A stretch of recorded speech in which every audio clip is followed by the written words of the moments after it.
The space station called Velorix 9 floated in the darkness between stars. It was a massive thing, built from metal and glass, home to thousands of aliens from 100 different worlds. Ships came and went every hour, carrying traders and diplomats and travelers from across the galaxy. Ambassador Zerithka stood near the docking bay, watching the newest transport ship connect to the station.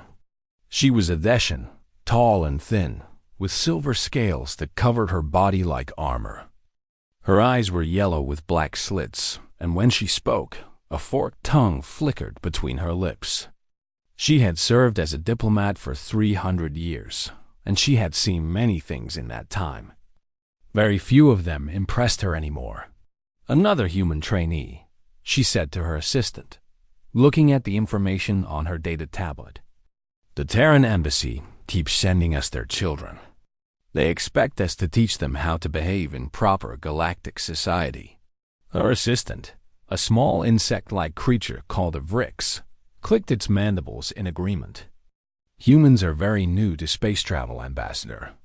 They have much to learn." "They have everything to learn," Zerithka corrected.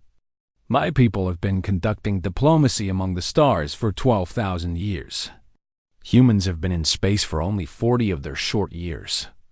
They are babies pretending to be adults." The transport door opened with a hiss of air. Several passengers walked out, most of them aliens of various species.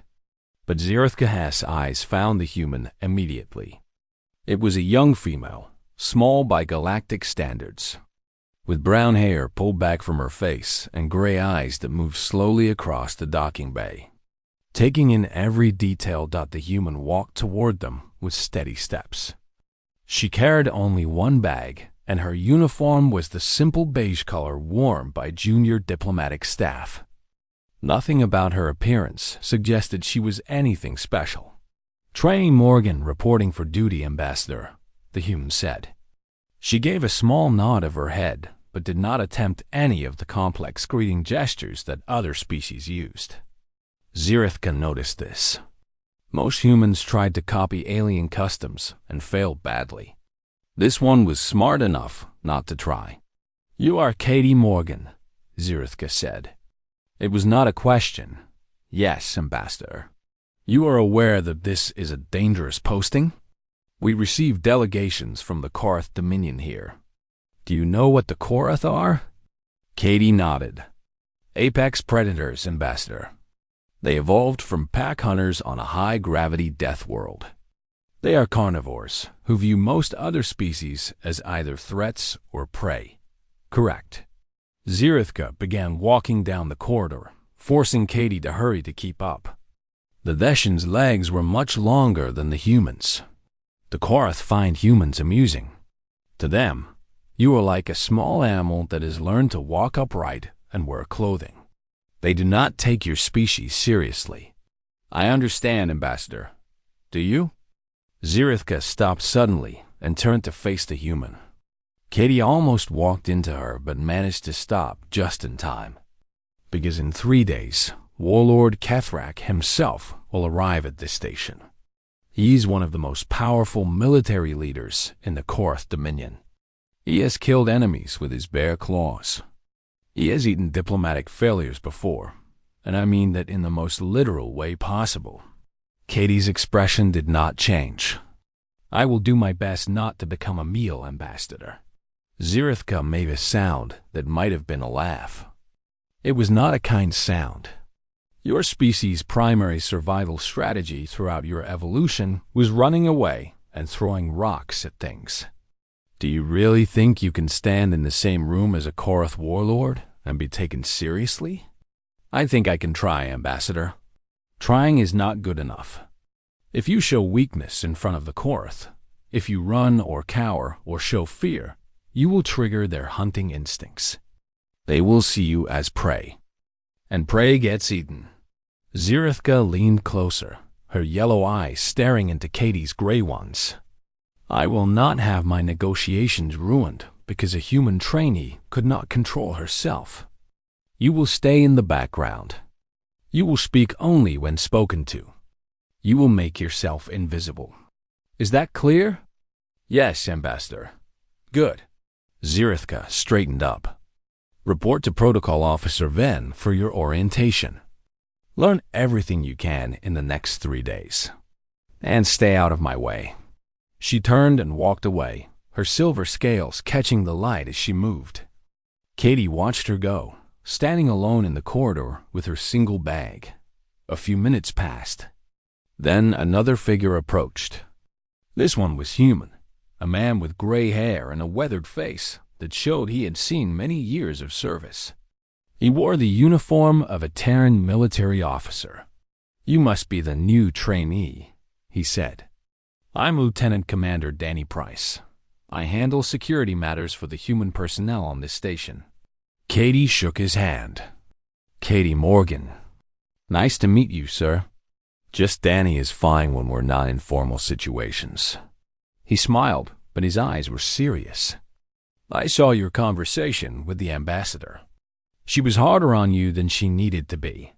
She was testing me. She was being cruel because she enjoys it," Danny corrected. "The Leshens have never liked humans. We rose too fast, achieved too much in too short a time. It makes them uncomfortable. They have spent thousands of years believing they understand how the galaxy works, and then we came along and did not fit into any of their categories." Katie considered this. "What category do they put us in?" "Prey," Danny said simply. "We have no claws, no fangs, no natural armor. We are not particularly fast or strong.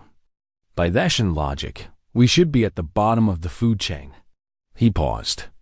"But you and I both know that is not the whole story." "No," Katie agreed. "It is not."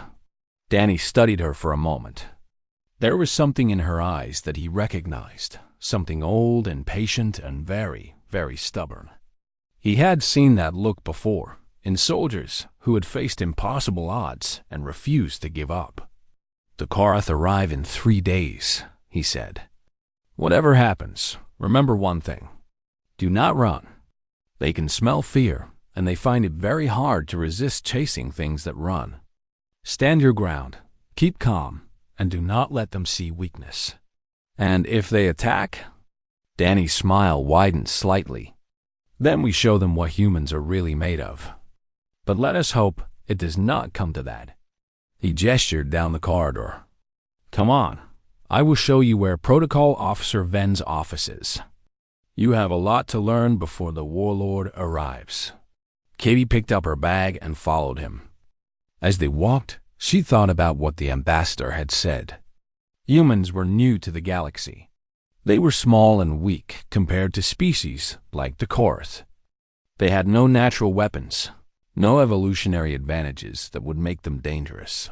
But Katie knew something that the ambassador did not. She knew the real history of her species. She knew what humans had done to survive on a world that had tried to kill them at every turn. She knew about persistence hunting, about endurance, about the simple stubborn refusal to ever give up. The Karath thought humans were prey. The Leshens thought humans were children. Katie Morgan intended to show them both how wrong they were. The next 2 days were difficult for Katie Morgan. Ambassador Zirithka seemed determined to remind everyone on the station that humans were the lowest species in the galactic order. She did this through small insults, pointed comments, and public embarrassments that left Katie feeling angry and humiliated. It started during the first briefing session. Protocol Officer Ven, a large purple alien with 6 arms and a gentle voice, was explaining Karath customs to the diplomatic staff. Katie raised her hand to ask a question about territorial behavior. "The trainee wishes to know about dominance rituals." Ambassador Zirithka interrupted before Katie could speak. "How charming. Perhaps we should explain it in simple terms she can understand. Humans keep small predators as pets, yes? Cats, I believe they are called. Imagine something like that, but intelligent and weighing 300 of your kilograms." The room filled with sounds of amusement from the other staff members. Katie lowered her hand and said nothing. She simply took notes and continued listening. At mealtimes, Zirithka found new ways to mock human biology. They must cook their protein, she announced to the table one evening. Their weak stomachs cannot handle raw meat. I suppose when you are not the one doing the hunting, you must take whatever scraps you find and make them safe to eat. Katie ate her food in silence. She did not respond to the insults. In the corridors between meetings, she often heard Zirithka talking to other diplomats in voices that were clearly meant to be overheard. 40 years of space travel, and humans have contributed nothing of value to galactic civilization. No new technologies, no great discoveries, no cultural achievements worth preserving. They breed quickly, I will give them that. Most prey species do. It is how they survive. Through all of this, Katie remained quiet and professional. She learned the layout of the station. She memorized the names and positions of every staff member. She studied Korath language files late into the night cycle, learning their words and their grammar and the subtle differences in tone that could mean the difference between a greeting and a threat. She watched everything and everyone. She asked questions only when necessary, and she never, not once, rose to Zirithka's bait. On the second evening, Danny Price found her in the station's library. She was surrounded by data tablets, reading about Korath history. "You are handling the ambassador better than most humans do," he said, sitting down across from her. "She wants me to react," Katie replied without looking up. "She wants me to get angry, to make a mistake, to prove that humans are emotional and undisciplined. I will not give her that satisfaction. Most people would have complained to their superiors by now. Most people do not understand what is really happening." Katie finally looked up from her reading. "The ambassador is not just cruel. She is scared." Danny raised his eyebrows. "Scared? Of what?" "Of humans. Of what we represent." Katie set down her tablet. "The Leshens have spent 12,000 years building a very comfortable understanding of how the galaxy works. Predator species are at the top. Prey species are at the bottom. Everything fits into neat categories, and the Leshens know exactly where they stand in the order of things. And then humans showed up. Exactly. And we do not fit." Katie leaned back in her chair. "We have no natural weapons, but we conquered our planet. We are not fast or strong, but we have spread across the stars in just 40 years. We should be prey, but we act like predators. We confuse them, Danny. We break their rules just by existing." Danny was quiet for a moment. Then he laughed softly. "You are smarter than you look, trainee. I will take that as a compliment. It was meant as one." Danny stood up. "Get some sleep. The Korath arrive tomorrow morning, and you will need to be sharp. Warlord Kethrak is not like the ambassador. He will not waste time with small insults. If he decides you are prey, he will act on that belief immediately." Katie nodded. "I will be ready." "I hope so. For all our sakes." He left her alone with her tablets and her thoughts. The next morning, Katie woke early. She dressed carefully in her formal diplomatic uniform, making sure every button was fastened, every crease was straight.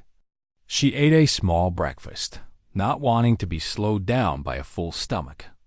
Then she made her way to the docking bay where the Korath shuttle would arrive. Ambassador Zirithka was already there, her silver scales polished until they shone like mirrors. She looked at Katie with cold yellow eyes. "Remember what I told you, trainee. Stay in the background. Do not speak unless spoken to. Do not make eye contact with the Korath unless they address you directly. And whatever you do, do not run. I understand, Ambassador." "I doubt that very much." Zirithka turned away, dismissing her.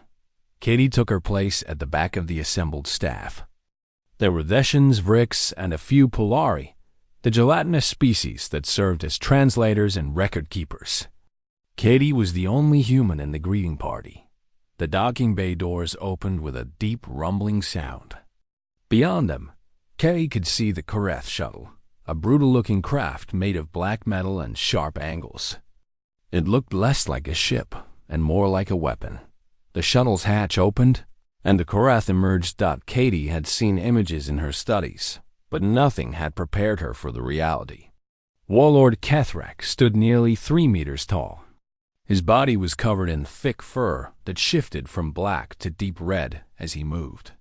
His head was like a lion's, with forward-facing eyes that marked him as a hunter and a mouth filled with teeth designed for tearing flesh. When he walked, the deck shook beneath his weight. 6 warriors followed him, nearly as large as their leader. Behind them came a smaller female who served as his translator. Though Katie knew from her research that Kethrak spoke Galactic Standard perfectly well, the translator was for show.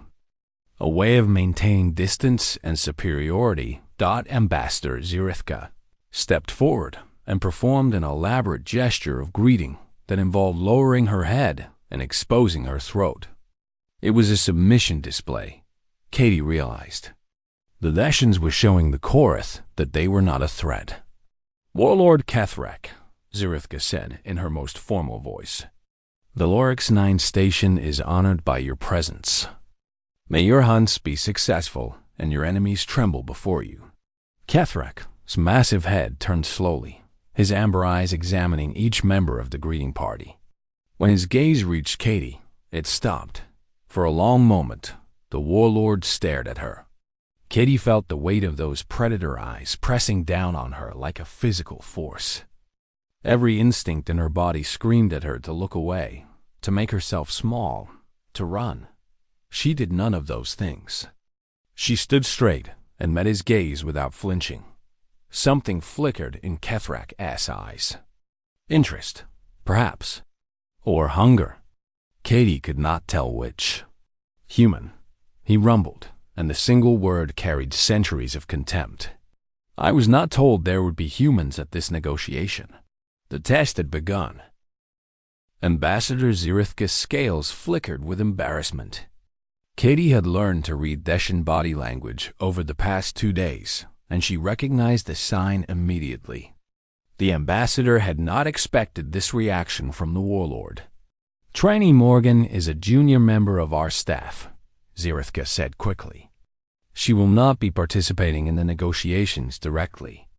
I apologize if her presence is unwelcome. I can have her removed if you wish. Kethrak did not respond to the ambassador. Instead, he took a step toward Katie, then another. The massive Karath moved until he was standing directly in front of her, so close that she could smell the musk of his fur and feel the heat radiating from his body. He was enormous. Katie had to tilt her head back just to see his face. His amber eyes stared down at her with an intensity that made her skin crawl. His mouth opened slightly, revealing rows of teeth that could crush bone like paper. Unwelcome? Kethrak repeated the word slowly, as if tasting it. No, humans are never unwelcome. They are always entertaining. It is like watching a herd animal that has learned to stand on 2 legs and pretend to be civilized. One of his warriors made a sound that was clearly laughter. Several of the Deshan diplomats shifted uncomfortably. Katie did not move. She did not look away. She kept her breathing steady and her expression calm. Warlord Kethrak, she said, and her voice came out clear and even. I have studied your people's history. I read about the ice serpent hunts on your homeworld. Very impressive traditions. The laughter stopped. Kethrak's eyes narrowed slightly. You know of the ice serpent hunts? His voice carried a new note, something that might have been surprise or suspicion. Yes, warlord. They are considered the ultimate test of a Koreth warrior. Hunting an ambush predator that is larger than yourself in its own territory, using only traditional weapons. Katie paused for just a moment. On Earth, we have a similar tradition. We call it persistence hunting. I have not heard of this. Most species have not. It is not a dramatic thing. There are no great battles, no displays of strength or speed. Katie kept her voice conversational, almost casual. Our ancestors would pick a prey animal, something fast, something stronger than themselves, and then they would follow it. Not chasing, not running, just walking. Hour after hour. The prey would run away, and our ancestors would keep walking. It would run again, and they would still be there, still walking, still following. The docking bay had gone very quiet. Everyone was listening now. Eventually, Katie continued, the prey would collapse. Not from being caught, not from being attacked. It would die from exhaustion and heat because it could not escape something that never stopped following. Humans are not the fastest species. We are not the strongest, but we are very, very patient. And we never stop. Kethrak stared down at her. His massive chest rose and fell with slow breaths. The silence stretched out for what felt like forever. Then the warlord made a sound deep in his throat. It was not quite a growl and not quite a laugh. It was something in between, something that made the fur on the back of Katie's neck want to stand up. Interesting, Kethrak said finally. Perhaps you are not entirely without merit, little persistence hunter. He turned away from her, facing Ambassador Zirithka. Let us begin the negotiations. I find myself curious about what other surprises this station might hold. The Korath delegation moved past Katie toward the corridor that led to the conference rooms. As they passed, Katie caught Zirithka's eye. The ambassador's expression was strange. A mixture of anger and confusion and something else that Katie could not quite identify. Something like the first faint beginnings of doubt. The negotiations began that afternoon. Katie took her place at the back of the conference room, as far from the main table as she could get while still being present. Her job was to take notes and observe, nothing more. Ambassador Zirithka had made that very clear. But Katie noticed that Warlord Kethrak's eyes found her several times during the discussions. Each time she met his gaze calmly, without fear. And each time he would make that same sound in his throat, that half growl, half laugh that she could not quite understand. The negotiations were about trade routes. The Korath Dominion wanted access to certain shipping lanes that passed through Theshan-controlled space. The Theshans wanted guarantees of safe passage for their merchant vessels through Korath territory. It was complicated and boring, and exactly the kind of thing that diplomats spent years learning to handle. Katie took careful notes. She recorded who spoke and when, who made concessions and who held firm, who seemed frustrated and who seemed satisfied. She was building a picture in her mind of how these negotiations worked, how power flowed between the different parties. During a break in the discussions, Danny Price appeared at her side. "You made quite an impression," he said quietly. "I do not know what you mean." The persistence hunting speech. It was a risk. The Korath do not usually respond well to being lectured about human customs. Katie shrugged slightly. He asked a question. I answered it. You did more than that. You challenged him. You told him that humans are predators in our own way, that we can be just as dangerous as any Korath warrior. Danny looked at her with new respect in his eyes. That took courage. It took honesty. Everything I said was true. Truth can be dangerous in diplomatic settings. So can lies. Katie glanced at the main table, where Zirithka and Kethrak were resuming their discussions. The ambassador thinks humans need to hide what we really are. She thinks we should pretend to be weak and harmless so that the predator species do not see us as threats. And you disagree? I think pretending to be prey makes you prey. I think the only way to earn respect from predators is to show them that you are not afraid of them. Katie turned back to Danny. The Korath do not respect weakness. They respect strength. They respect courage. They respect anything that does not run away. Danny was quiet for a moment. That philosophy might get you killed someday. Maybe, but I would rather die standing than live on my knees. The negotiations continued through the afternoon and into the evening. Katie watched and listened and learned. She saw how Zirithka played the game of diplomacy, how she offered small concessions to win larger ones, how she used silence and patience as weapons. But she also saw the way Kethrak looked at the ambassador. There was no respect in those amber eyes, only the cold calculation of a predator measuring the strength of potential prey. He looked at Katie differently. She was not sure what that look meant yet, but she intended to find out. When the first day of negotiations ended, Katie returned to her quarters and reviewed her notes. She studied the faces and names of every Korath in the delegation. She read more about their customs, their history, their beliefs. Somewhere in all of this information, she knew, was the key to understanding them. And understanding them was the first step toward earning their respect. She worked late into the night, long after the rest of the station had gone quiet.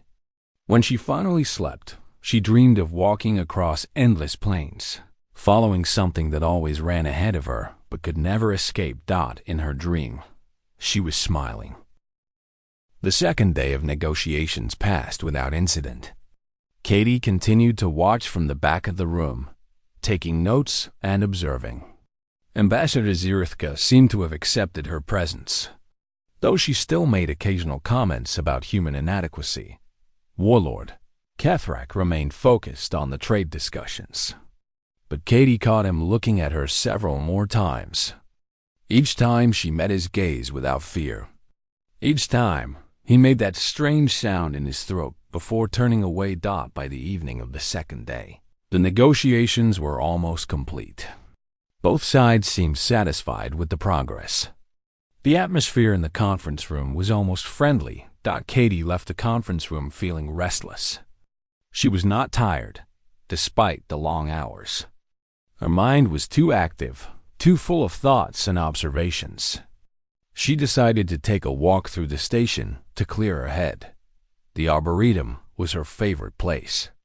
It was a large dome filled with plants from dozens of different worlds, a peaceful garden in the middle of the metal station. The air was warm and humid, filled with the scent of growing things. Katie walked along the winding paths, letting the greenery calm her thoughts. That was when she heard the sounds, crashing, snarling, and underneath it all, the high-pitched scream of someone in terrible fear. Katie ran toward the noise. She burst through a wall of tall ferns and found chaos. In a clearing near the center of the Arboretum, 3 Korath warriors had cornered a small group of station personnel. Katie recognized them immediately. 2 Vrix technicians, their insect bodies trembling with terror. And Gloop, the young Polari diplomatic aide, who had flattened himself into a quivering puddle on the ground.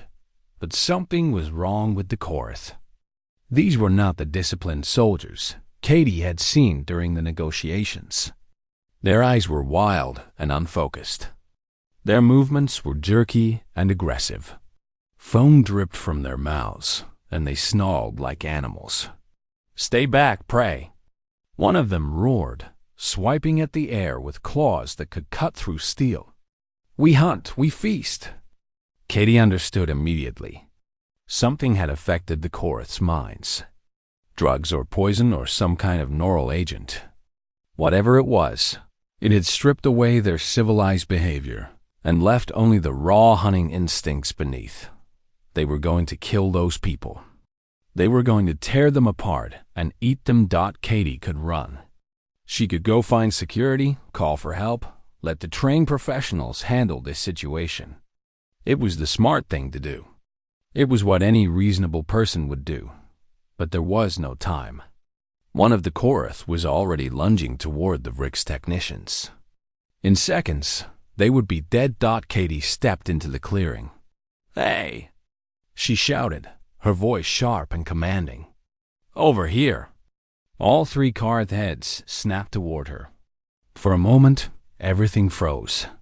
Three massive predators stared at a single small human, and Katie was suddenly very aware of how fragile her body was, how easily those claws could tear her apart. Then she did something that made no sense at all. She walked toward them, not running, not retreating, not showing any fear, just walking steady and deliberate, straight toward the three creatures that could kill her with a single blow. "That is right," she said, keeping her voice calm. "Look at me. I am the threat here. Not them, me." The lead Karath warrior snarled, dropping into a hunting crouch. Every instinct in his drug-clouded brain was screaming that this was prey. Prey ran. Prey tried to escape. Prey should be chased and caught and killed. But Katie did not run. She kept walking, closing the distance between them. Her eyes never left the warrior's face. "You want to hunt something? Hunt me. I am right here. Come on." The warrior lunged. Katie did not jump back. She jumped forward, inside the reach of those terrible claws. Her hands grabbed a fistful of fur at the creature's neck, and she used his own momentum to swing herself onto his back. The warrior roared in confusion and rage. He thrashed wildly, trying to throw her off. Katie wrapped her arms around his thick neck, not choking, just holding on, maintaining contact. "Settle down," she said into his ear. Her voice was somehow still steady, even though her heart was pounding so hard she could feel it in her throat. "I know you are in there somewhere. Fight it. Control it. You are Karth. You are not an animal. You are a warrior. Act like it." The other two warriors circled, confused. Their pack leader was struggling with something on his back, something that was not running, not fighting in any way they understood. Their hunting instincts did not know what to do with prey that refused to behave like prey. Katie held on.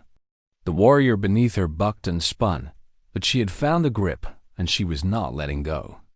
She could feel his muscles straining, could smell his breath and his sweat, and the strange chemical tang of whatever had poisoned him. "That is it," she said. "Breathe. Slow down. You are stronger than this. You are Karth." Slowly, very slowly, the warrior's movements became less frantic. His breathing deepened. The wildness in his eyes began to fade. The door to the arboretum burst open.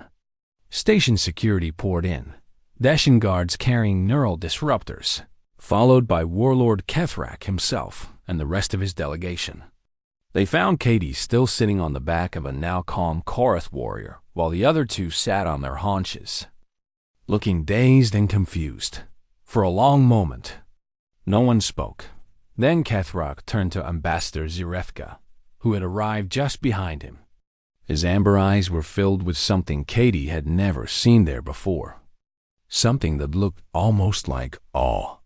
"Your trainee," he said, his voice low and serious, "has just done something I have seen veteran warriors fail to do. She faced 3 of my people in hunting frenzy, unarmed, alone, and she did not run." Zirethka's scales had gone pale. "Warlord, I assure you, this was not planned." She held her ground against apex predators. Kethrak was not listening to the ambassador. His eyes were fixed on Katie as she slid down from the warrior's back. She made them submit through pure force of will.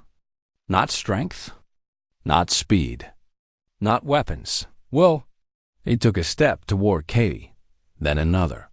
The security guards tensed, but Kethrak ignored them. "That is not prey behavior, Ambassador," he said, without looking at Zirethka. "That is something else entirely. That is something I have only seen in one other species in all my years of war and diplomacy." "What species is that, Warlord?" Katie asked. Her voice was steady, but her hands were shaking. Now that the danger was past, her body was finally catching up with what she had just done. Kethrak's mouth opened in what might have been a smile. It was not a comforting expression on a face full of predator teeth. "Korath," he said, "the only species that faces death without fear. The only species that walks toward danger instead of away from it. He paused. Until now. He reached out with one massive clawed hand. Katie did not flinch as he placed it on her shoulder. The weight was enormous, but she stood firm beneath it. "You have earned something today, little human," Kethrak said. "Something that cannot be given, only taken. You have earned the respect of the Karth Dominion." Behind him, Ambassador Zirithka watched with an expression Katie could not read. But something had changed in the way she looked at the human trainee. That something fundamental had shifted. The aftermath of the incident in the Arboretum was complicated. Station security discovered that the 3 Karth warriors had been poisoned. Someone had put a psychotropic compound in their food, a drug designed to trigger uncontrollable hunting frenzy. The goal had been to cause a diplomatic incident, to ruin the negotiations and spark conflict between the Karth Dominion and the Galactic Trade Alliance. The conspirators were found and arrested. They were members of a radical faction that opposed any trade agreements with the Karth, viewing them as too dangerous to deal with. They had not expected anyone to survive their trap. They certainly had not expected a human trainee to walk into the middle of 3 frenzied apex predators and calm them down with nothing. But her voice and her will. The negotiations continued. Apologies were exchanged. Security was increased. But the atmosphere had changed completely. On the evening after the incident, Ambassador Zirithka found Katie in the observation lounge. The human was sitting alone, staring out at the stars that wheeled slowly past the viewport. She looked tired, but her eyes were calm. Zirithka stood beside her in silence for a long moment. Then she spoke. "I owe you an apology." Katie glanced at her but did not respond. "I have spent my entire career believing I understood how the galaxy works," Zirithka continued. "Predators at the top of the hierarchy, prey at the bottom. Every species sorted into categories based on their evolutionary heritage." She paused. "Humans never fit into my categories. You have no claws, no fangs, no natural armor, no venom. You are slower than most predators and weaker than many prey species. By every measure I used, you should be at the very bottom of the hierarchy. But we are not," Katie said quietly. "No, you are not." Zirithka turned to face her fully. "Today, I asked Warlord Kethrak why he stopped when you walked toward his warriors. Why he did not simply join the hunt. Do you know what he said?" Katie shook her head. "He said that in 10,000 years of Karth history, they have encountered many species. Some fought back and lost. Some ran and were caught. Some surrendered and were subjugated." Zirithka's voice was soft now, almost wondering. "But only one species, in all those thousands of years, has ever behaved the way you behave today. Walking toward predators instead of away. Refusing to run. Refusing to show fear even when fear was the only sensible response. What species was that?" "Other Karth." Zirithka let that sink in. Specifically, Karth who had faced so many dangers and survived so many hunts that they had nothing left to prove. Karth who had become, in their own way, the ultimate apex predators. The ones who feared nothing because they had conquered everything. Katie was quiet for a moment. Then she said, "The ambassador is very kind to share this. I am not being kind. I am being honest, perhaps for the first time since you arrived." Zirithka moved to sit beside Katie, her silver scales catching the starlight. "Kethrak told me something else. He told me about the first time the Karth encountered humans in space. The Battle of New Manila," Katie said quietly. Zirithka looked surprised. "You know of it? My grandfather was there." "Then you know what happened. 300 human colonists against 200 Karth raiders. The Karth attacked, expecting easy prey. They expected the humans to run or surrender or die quickly." Zirithka shook her head slowly. "Instead, the colonists fought. with tools, with furniture, with their bare hands. They set traps and ambushes. They refused to give up even when they were outnumbered and outmatched in every way. The colonists lost 212 people, Katie said. The Korath lost 60 warriors before they retreated. 60 warriors against colonists with no military training and no real weapons. Zirithka's forked tongue flickered. The 88 humans who survived were still fighting when the Korath ships fled. Still fighting. Do you understand what that means to a species like the Korath? They have never seen anything like it. They have never faced an enemy that simply refused to stop. Katie nodded slowly. My grandfather told me stories when I was a child. He said the Korath were confused. They kept waiting for the humans to give up, to accept that they were beaten. But the humans never did. They kept fighting until there was no one left who could fight. That is what Kethrak remembers. That is what the entire Korath Dominion remembers. Zirithka leaned back. They have a word for humans now. I learned it today. It translates roughly as those who walk toward death. It is not an insult. It is a title of respect, used only for the most honored Korath warriors. Katie smiled slightly. We call it something simpler. We call it stubbornness. It is more than stubbornness. Zirithka turned to look at her directly. It is a kind of madness that the Korath understand and admire. The refusal to know when you are beaten. The inability to give up even when giving up is the only logical choice. Katie turned to face the viewport again. The stars were beautiful out here, so far from Earth, so far from everything she had ever known. Humans are not predators, she said finally.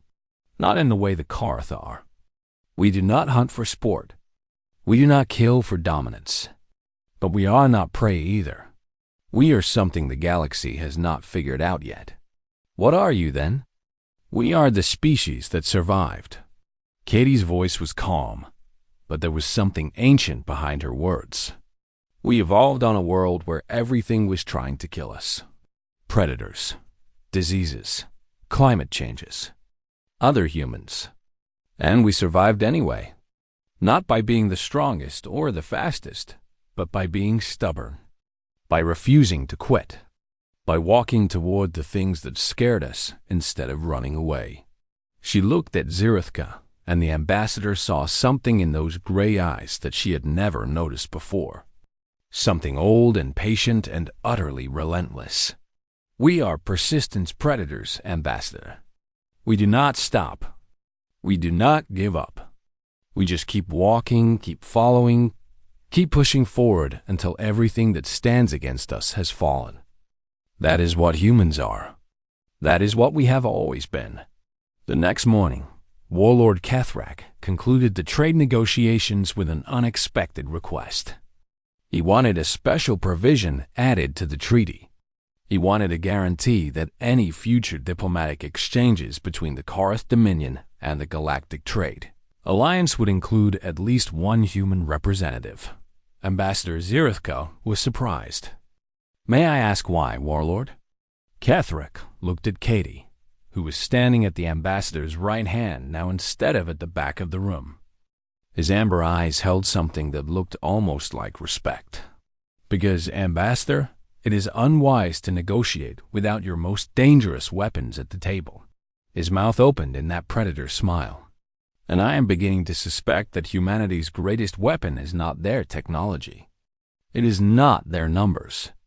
It is not their stubbornness or their courage or their strange refusal to fear death. What is it then? Their absolute refusal to know when they have lost. Kethrak stood, towering over everyone in the room. Any species can fight when they think they can win. Only the truly dangerous ones keep fighting when they know they cannot. That is what makes humans different. That is what makes them valuable. And that is what makes them, in their own way, apex predators. The treaty was signed that afternoon. Katie Morgan stood beside Ambassador Zirithka as the documents were sealed. Her gray eyes calm and steady in the years that followed. Whenever young diplomats of any species asked Ambassador Zirithka about working with humans, she would tell them the story of a trainee named Katie Morgan. The trainee who taught an apex predator to back away, the human who proved that sometimes the most dangerous creature in the room is not the one with the biggest claws. Sometimes it is the one who simply refuses to run. And in the great councils of the galaxy, where predator species had ruled for thousands of years, a new understanding began to spread. Humans were not prey. They were not predators in the traditional sense. They were something else entirely. Something that walked toward danger with calm eyes and steady hands. Something that never stopped, never gave up, never accepted defeat. They were persistence hunters. And the galaxy was only beginning to understand what that truly meant.